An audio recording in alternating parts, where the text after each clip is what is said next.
Kanawitbit, and welcome to SUAANGAN. I am your host, Erica Luke. On today's show, we travel to Edmonton to visit Allison Lenny, Christina Grubin, and Aaron Sidney, who are 3 Inuvialuit students studying in the South. And Donna Allen explains her role in assisting these students as well as others. You are watching SUAANGAN, Our Strength, right here on APTN. When I first came here, I was really nervous. I remember having second thoughts when I was back in Tuck, wondering if I really could do this because it's such a big change to move to a whole new place. I'd never lived in Edmonton before. I didn't really know the city that well. I didn't know too many people, and I was wondering if I would fit in this school because there's approximately 40,000 students here.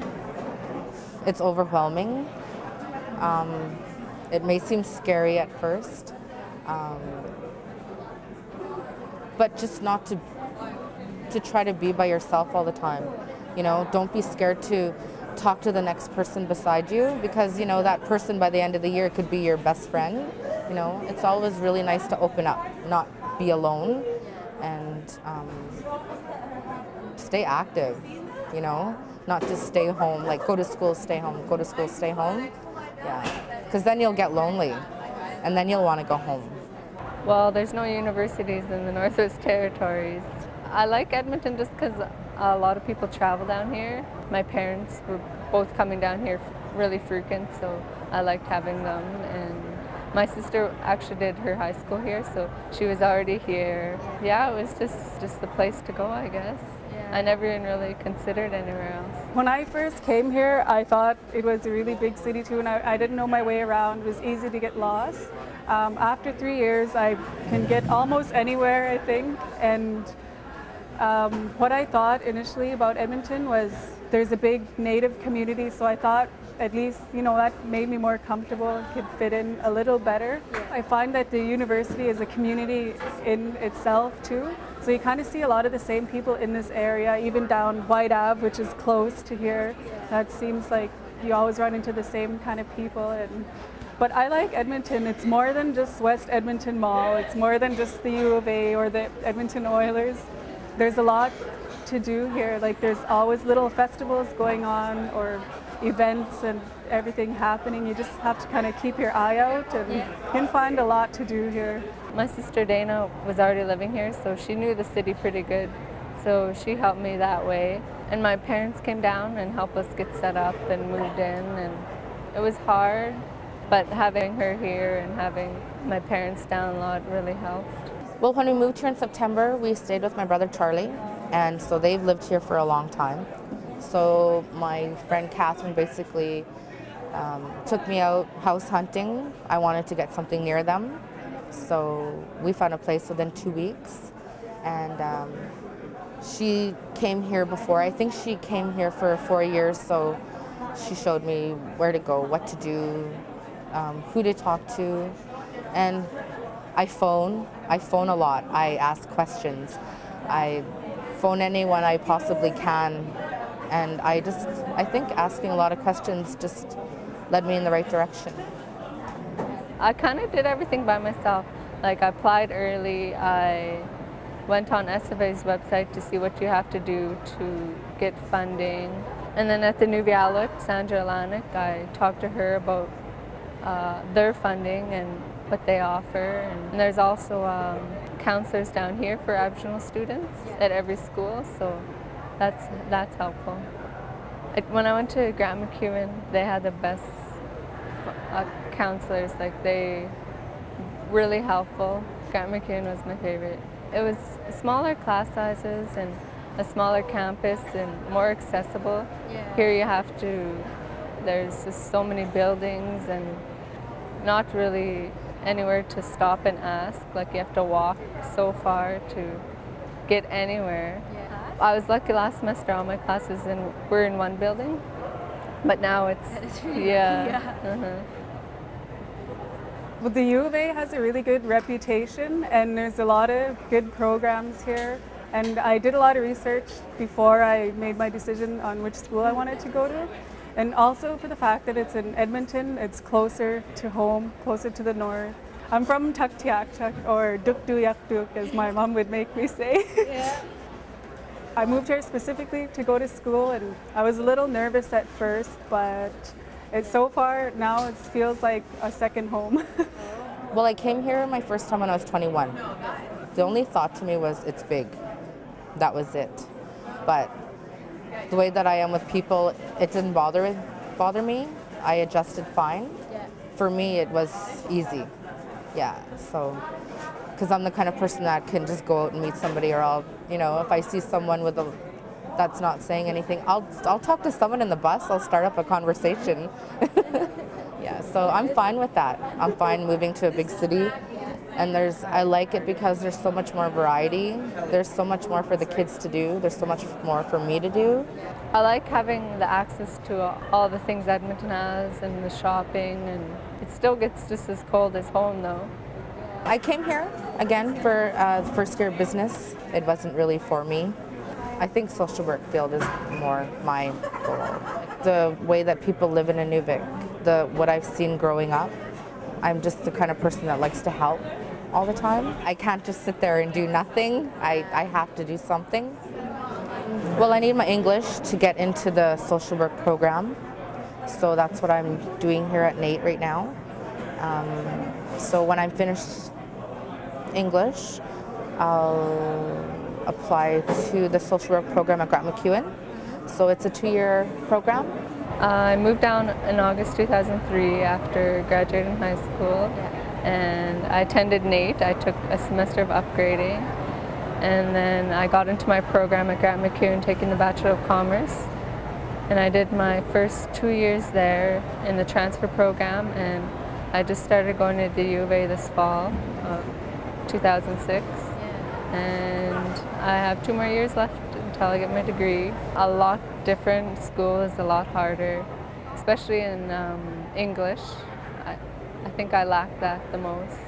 One thing, like in my Chem 30 class, I only had 3 students. So you get one-on-one help, you get a lot of attention, and the teachers all know you, so they can help you with your assignments.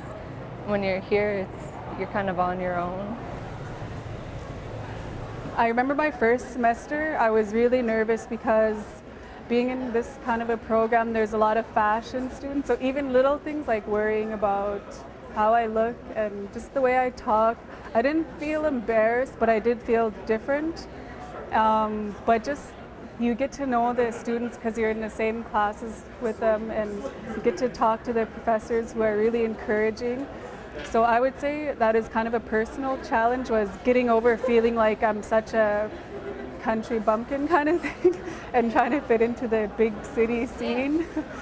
But now that I've been here 3 years, I find that just who I am, my background, being from up north, is so interesting, and people are always wanting to learn more about me. So it's actually something to be proud of and not to feel embarrassed about at all. You are watching SUAANGAN, Our Strength, right here on APTN.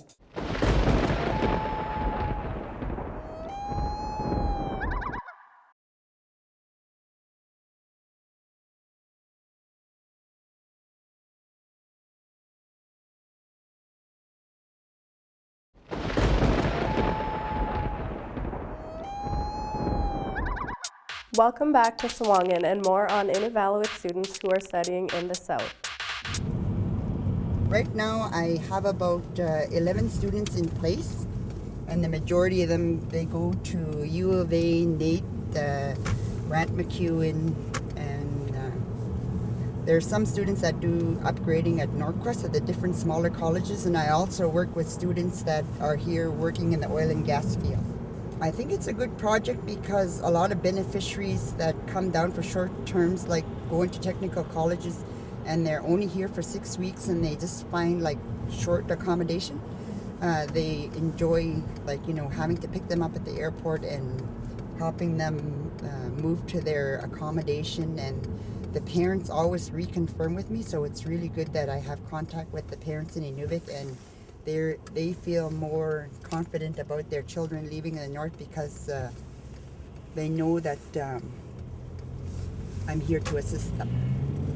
When I needed to find out, well, from her too, housing, where to go for funding, who to talk to, and finding a daycare for my son. Yeah, and trying to find a good school. Yeah. You phone her and you ask her these questions. She'll basically look in the phone book and find everything out, or she'll come to you and drive you around and look for all these places. Yeah, so she's really good. Like if a student needs assistance in tutoring or job placement, or like on a weekend or something, like your job is going to be 24 hours a day regardless, because you're going to be there for support for the students in their time of need. So like I don't mind when the students call. I try to set up meetings with them bi-weekly, or if they need weekly, then I'd go and see them. But the majority of the students in transition are going to be like the younger generation coming now.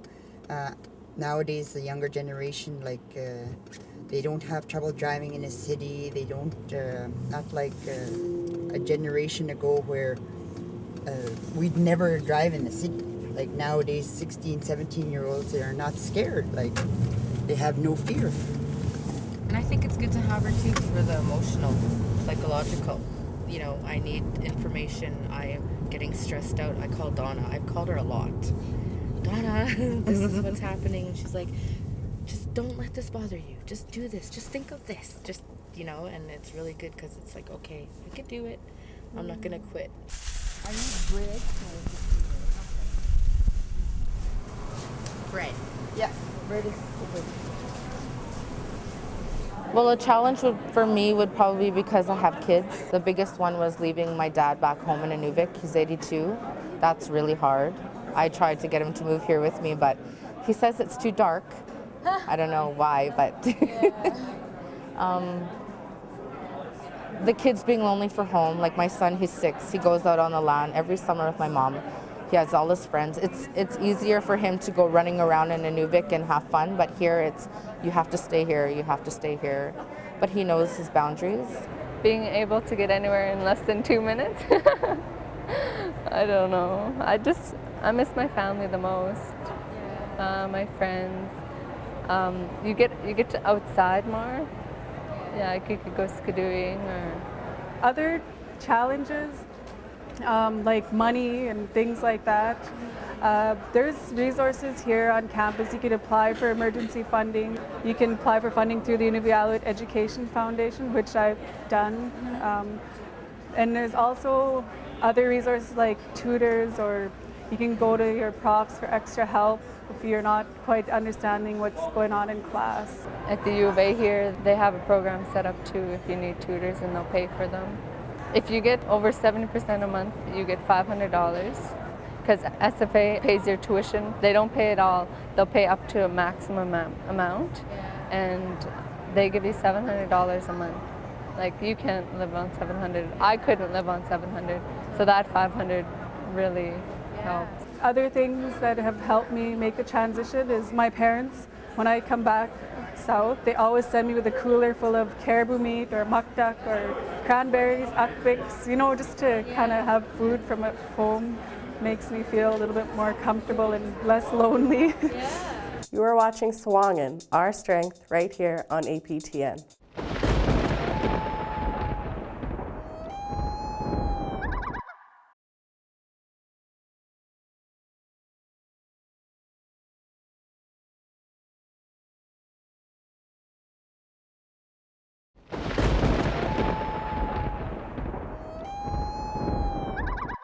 Welcome back to SUAANGAN and more on Inuvialuit students who are studying in the South.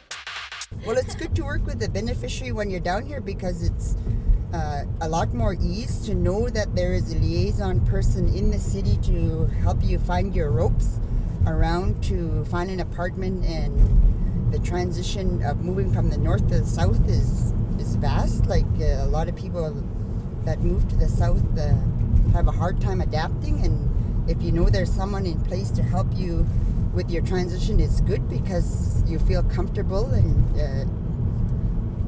hopefully never turn back and have your move be positive instead of having to transition back to the north. There is a website run by the Students' Union here at the U of A to help you find places close to campus and stuff. And just other things I did to kind of help me make the transition. I phoned home a lot. I had pictures of my family. There's nights where I kind of cried myself to sleep from loneliness and just being unsure. Yeah. And even first day classes, you know, trying to find my way around this campus. Like, it's a community within itself. There's so many buildings and it's easy to get lost. First thing I should show you, what's most important for university students, is study space. This here is the alumni room in the Students' Union building, and it's a quiet space. You can't even eat or talk on your cell phone in there. So usually it's hard to find a spot in here, but if you wait around, you'll see an empty table. This store, Subtitles, is a used bookstore. So you can buy your books brand new, but usually it's a good idea to check here. They've only been used for one term, and you can get them cheaper and save a lot of money. And you can consign your books and sell them back to other students so you can make some of your money back. This is a food court in Students' Union building. I've probably eaten at every little restaurant here more than I should have. But usually if you bring your own lunch, you can still eat it here. They have microwaves to heat up your lunch. This is another kind of study space, hangout space, and here's a stage where they have various concerts and performances for whatever special events are happening throughout the term. For those long study nights and long classes, I usually come and get junk food from here, the Submart. Prices on Red Bull? Yeah. And also my little bingo scratch tickets. Every once in a while I like to indulge in. We actually have a post office here too, which is really handy. There's everything you could think of on campus. So you can pick up your mail, get your money orders from mom and dad when you're broke. This is CAPS, or Career and Placement Services. They help you write resumes, they do workshops on job searches, and you could apply for jobs through here as well. And I find it pretty useful, so it's another good resource for students. The next place on our tour is the University Health Center. You don't have to go searching around Edmonton for a doctor or anything. This is for students and their families. So this is the waiting room, and you just pretty much go up, give them your healthcare card, and then you wait around to see a doctor. It's always a good idea to bring your books so you can study during the wait times. This is one of the most important places on campus for me, like in the Students' Union building. It's the Aboriginal Student Services Center.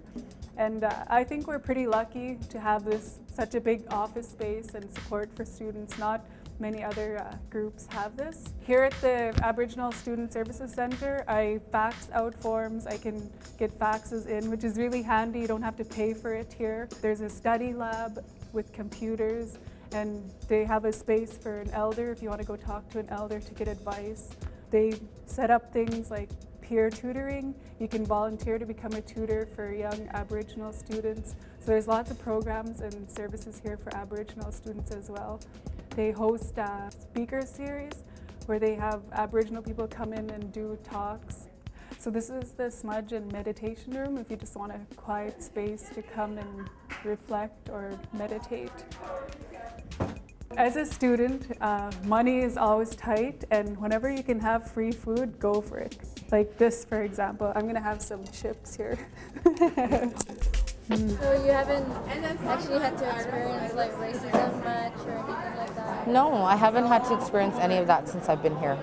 No. I know for myself, I believe that the only racism that you ever get is the one that you bring upon yourself. Like, if you think, oh, people are gonna act racist towards me because I'm Native, you only portray that because you're acting ignorant to somebody else, you know? So I have never felt it before, never. Racism it's never been an issue for me. Great. I mean, it just all depends on the people you run into, and there's a lot of nice people in Edmonton. It's really multicultural, so there's a lot of Aboriginals as well.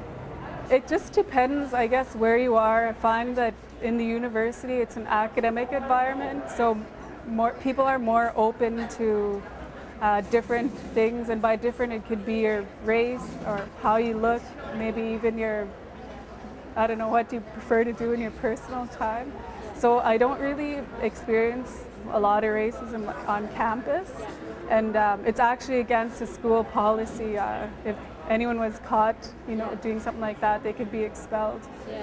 But once you get out into the broader Edmonton area, or like the city, for example, you might hear comments every now and then degrading natives, and so you can choose to say something or to ignore it. You don't know why people think that way, because we're just regular people too, trying hard, trying to live happy lives. So, but personally, I haven't experienced too much, some, but not enough to get me down and to make me second guess myself. Do you feel like you're doing something good with your life? Yeah, it feels good. Like I'm accomplishing something. I don't know what else I'd be doing if I wasn't in school, because I can't see myself at home working right now. I think I've definitely come out of my shell a little bit more. I'm not so shy, and I think I have more self-confidence, and especially after doing so many courses, and you'd be amazed at what you can do if you just try. And that's something too that I should mention is my dad always told his grandchildren, and actually anyone who would listen, that you can achieve anything, it just takes effort and determination. So I kind of always have that in the back of my mind. Just keep trying really hard. Work hard in high school to get good grades so you don't have to upgrade. Be prepared, talk to the counselors or IEF, and apply early to school. Always have a plan B in case plan A doesn't go through. Save money. Everything costs money in the city to do anything, so it'll make life a lot easier. I'd really like to see more Inuvialuit students coming to school, whatever it takes, upgrading, going to adult ed, night classes, anything. And I know that they can do it. They're so talented and smart, and that's one thing I would like to see, is more Inuvialuit students succeeding. And there's so many programs and resources out there to help you succeed, so I say go for it. Just try it. Just give it a chance. Like, even if you come here, you're accepted. You're accepted for your funding. You're accepted for your program, and you have a house. Just come and try it. And if you don't like it, then you can always go home. But just keep coming back and trying it. Like, I've had a few friends that have come here to try to stay to get a job or come to school. They get homesick and they're back home again. And I'm like, it took me about 2 or 3 times to come back to finally get used to it, and now I'm fine. Yeah. So just keep trying. Like, if the first time doesn't work out, maybe the second time will, maybe the third time will, but just keep coming back. Don't give up. First of all, if you know any other people from up north who might be studying here, don't be shy to get their phone number and get together for coffee. You may not talk to them up north, but you'd be surprised you can become good friends being here, because they're in the same situation. They understand how you might be feeling. Don't be shy to get to know your professors. They're a big source of inspiration and help. And don't be shy to use other services like the Aboriginal Student Services Center upstairs. So there's lots of resources, and just always try hard. There's going to be hard times, but just keep your goal in sight and just keep remembering what you want to do, why you're here.